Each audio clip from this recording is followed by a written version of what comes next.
I'm gonna need to hydrate for this one. Oh no, not the same thing at all. Whoa, super light in body. 2. The initial one that I did not like is 2. Soy sauce, a magical dark liquid concocted from fermented soybeans. It is used extensively across Asia, and while it has its roots in China, it has changed and evolved to suit different tastes depending on the country that it's in. Today we're going to explore a very specific kind of soy sauce in Chinese cooking, and that is called light soy sauce. Some could argue that light soy sauce is the most versatile type of soy sauce. It could be used in cooking, it could be used as a condiment, it could be used for sauces. Light soy sauce, with its lower viscosity, lighter body, but high sodium content, is pretty much how we season our food. If you notice that a recipe does not ask for salt at all, but light soy sauce is in there, light soy sauce is the salt. I'm really excited to make this video because oftentimes people who do not cook Chinese food do not understand that there is a huge difference between soy sauces. These are all light soy sauces. And these are also light soy sauces. And these are all light soy sauces. The difference between all these range from the brand and also the grade of light soy sauce it might be. These ones over here are all your basic use light soy sauces. And yet you have a brand that has a light soy sauce, but then they also have a premium light soy sauce. Indeed, this brand also has a supreme light soy sauce. Whereas Amoy brand simply just starts with delicious light soy sauce. The confidence, we love it. And that one gets upgraded to a gold label soy sauce, and this one is first extract light soy sauce. Indeed, Chinese labeling and grading can be very tricky. Some things might have no meaning at all. This thing only comes in 2 grades, superior and golden label, although they do come in other flavors. But today, we're not worried about all of these upper grades of soy sauce. We're just focusing on the basics today, because way too many times I will go to someone's house, or to an Airbnb, or to a non-Chinese restaurant, or I'm in a situation where I ask for soy sauce and they give me this guy. La Choy is your basic soy sauce that you will find in your typical Western grocery store. Oftentimes it might have a green cap that denotes less sodium. It is not a good brand. I do not like it. I do not like the taste of it. I do not like the smell of it. I don't like what it does to food. But it is the one that I see all the time, and considering the fact that there are so many much better brands that people have access to, this one makes me just a little sad. But we're including it in the tasting today just because I want to put myself to the test, and because it's so prevalent here in the United States, it does deserve a seat at this table. You will also notice that none of these light soy sauces are low sodium. There are some brands like La Choy that offers it in low sodium. I think Kum Kee also offers a low sodium type. And this one, although it has a green cap, which is what you associate with low sodium, this one's just organic. This one is not a low sodium one. These are all regular light soy sauces. Chinese brands don't generally offer a low sodium variety because this is our salt, and it would be the equivalent of trying to sell low sodium salt. It just doesn't make sense. You don't use low sodium salt, you just use less salt. That's the basic premise with this. If you're worried about salt content, you use less of the good soy sauce. You don't buy a worse soy sauce and just use that one. I would sooner just take some of this and water it down before I went with the low sodium soy sauce, which is what low sodium soy sauce is. It's just watered down soy sauce.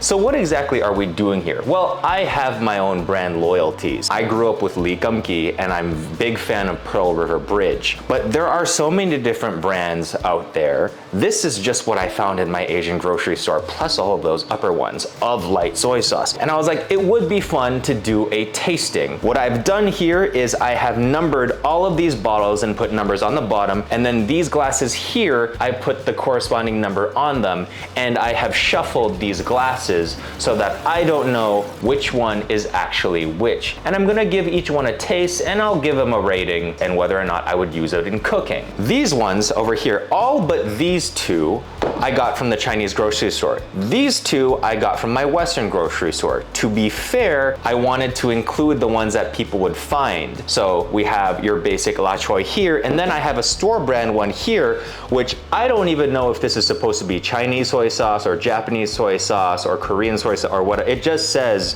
soy sauce, and then there is a picture of a stir fry here that kind of looks AI. It literally looks like spaghetti. I don't even want to know what kind of Asian this is supposed to be, but we'll find out. So, without further ado, let's get tasting.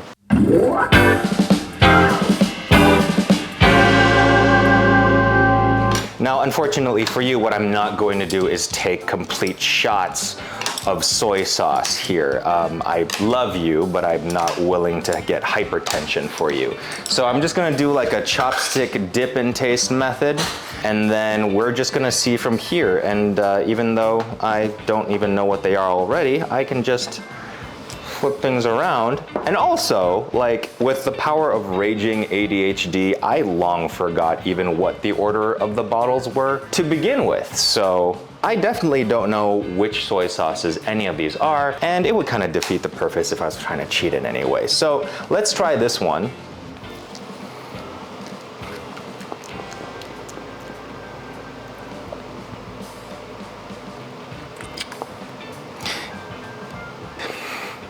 I think this is a La Choy. This tastes like the basic soy sauce that you would get at your cheap Chinese American restaurants. It's very salt forward, has kind of like a burnt taste to it. It is not very nice. Maybe it would be better if it was cooked out. So maybe if that was a soy sauce that is meant for cooking, that would be better. But yeah, that was not good at all. And I'm just saying that that's a La Choy soy sauce because like, I really don't like it. But it could be the store brand one, who knows? Oh wow, this one is even saltier. This one is much, much saltier. Has a lighter body. Not really sure I'm a big fan of this one either, but this one like is a mix of the previous one, but with seawater. Extremely salty. As I said, like light soy sauce is supposed to be the salt content, but it's really interesting to see that already there's like a variation to how salty some of these ones are. Oh, this one's nice. Whoa, super light in body. Okay, so I'm just gonna base this like on how much I like these ones. And the lower they are to the chopsticks, the less I like them. And I'll like come back, but this is great. This one has the quality of almost something that like, it's brewed. You can taste fermentation in this. It's got a little bit of acid in there. It's light. It is salty, but it's not overpowered. It's not seawater salty. It even has like the tiniest bit of like a citrus finish to it. This is delicious. Holy crap, this is great. I'm excited to find, and I don't think I've had anything like that before. I need to, oh, I can feel my feet swelling. No, not yet. Maybe after that one.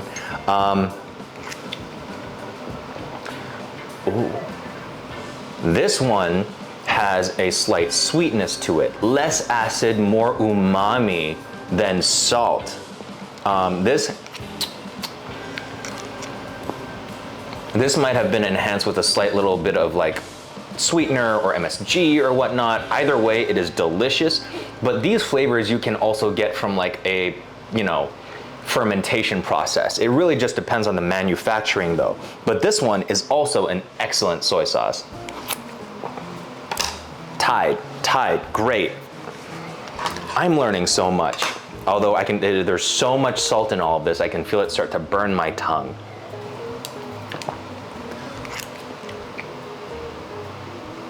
All right.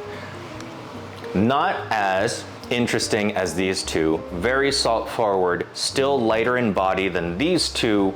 The salt is overpowering any of like the other umami and brothy notes that you get with this one, but it's still along the same vein. Like these two seem related, This one's just a little bit less complex because the salt overpowers you and you're not unable to try it. Mind you, salt might be what you want from a soy sauce. Remember, this is one of the ways that you season your food with. So you might want lightness, citrus notes, complexity, and stuff like that.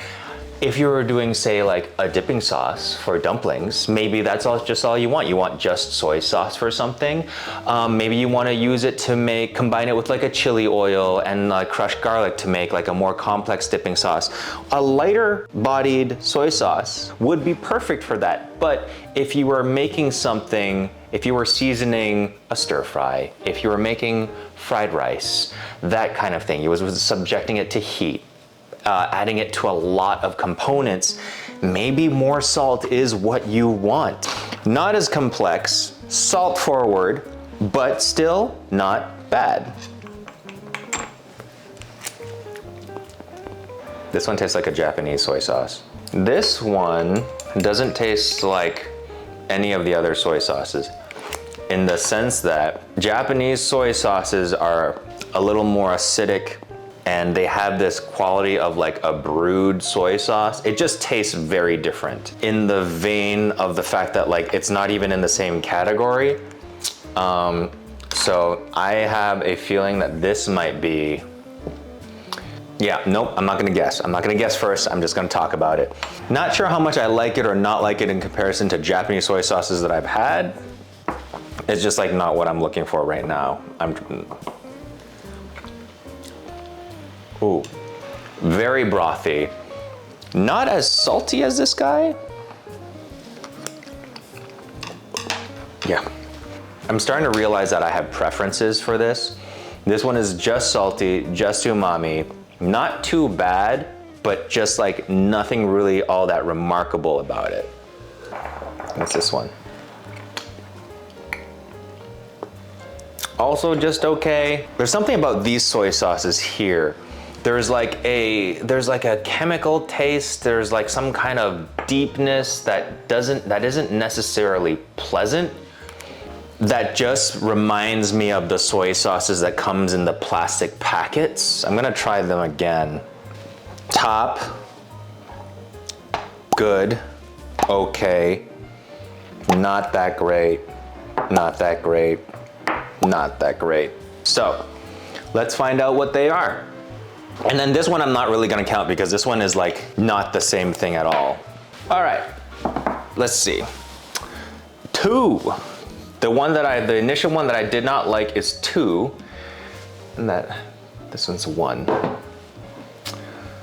2 is the generic brand, store brand Meijer soy sauce. If I was gonna be honest, I kind of expected that one to be this one, like the Japanese style, because this one, like I asked you like what kind of Asian are you? I expected this one to almost be like the meh soy sauce, but the fact that this is like the Chinese style soy sauce that I really did not like, a little bit validating to my palate, I would say. But yeah, all right, so that's what this one is. This one is 1. 1 was like, no, I just saw 1. 1 was the Amoy delicious light soy sauce. That one was an okay one. 4, okay, these are the ones that I like. 4 is, 4 is Kimlan Soy Sauce. Less salty, more flavor. It says so right on the bottle. Imported authentic Chinese. And it's interesting, this one has, water, soybeans, wheat, salt, sugar, seasoning agents, and licorice extract. And it's made in Taiwan. So this is a great soy sauce. 7, another top contender, 7, big fan of 7. What was that one? Not this. 7. Okay, so my favorite soy sauces, interestingly enough, are soy sauces that I've never had before. This one is China time-honored brand. So I'm just gonna come closer so you can see the bottles of my top 2 winners here. These 2 take top marks for light soy sauces. In regards to flavor on their own, I would probably just use these for like applications where you taste the soy sauce. The next one is the same one, 3. Which one is 3? Old Faithful, Kum Kee, Hong Kong brand. soy sauce. This one is 5. Oh, the organic soy sauce is 5. Handcrafted and brewed in New York. So this organic soy sauce tastes like a Japanese soy sauce. It's a type of soy sauce that you would find in, like, you know, sushi restaurants. It's very complimentary towards fish. I would not really think to use this for Chinese applications, so not that it's all that bad. It's just like not what I was looking for, so I'm just gonna disqualify it from like its use as a Chinese soy sauce. And then these ones are kind of like meh. Surprisingly, the one that I use the most. Pearl River Bridge, it's all right. It's not as good as Kum Kee, which is just as easy to find. It's definitely not as good at tasting as these ones. It's not bad, just not very complex. And this, I don't use this for anything but cooking. I use this only while I'm cooking and only as like a while I seasoning food, because the sauces that I would use this for, this one has a Golden Label brand that I use very much. And that one I use more than this. This is like just a basic light soy sauce to me. Although now I'm more likely to have some new ones, which means this garbage one back here is the La Choy. A lot of these like meh and bad soy sauces in common is the caramel color. The ones that I really like don't have it. These start with water and soybeans. Everything ranged from okay to good. All of them had water and soybeans as their first ingredients. The ones that I didn't like, the ones that came from the Western grocery stores, as it turns out, started off with water and hydrolyzed soy protein. It's not even soybeans that they started with. I'll put all of my results in the description along with the names, and then I'll have my rankings on them and share them with you. Thank you so much for joining me on this little experiment today. I had fun. The next time we do this, we'll see if there's a difference between the grades of light soy sauces. So you saw before, there is regular, there is premium, and then there's Golden Label. There's usually a 3-tier system to light soy sauces, and we'll see if there's any difference to that. Thank you. Don't forget to like, subscribe. Love ya.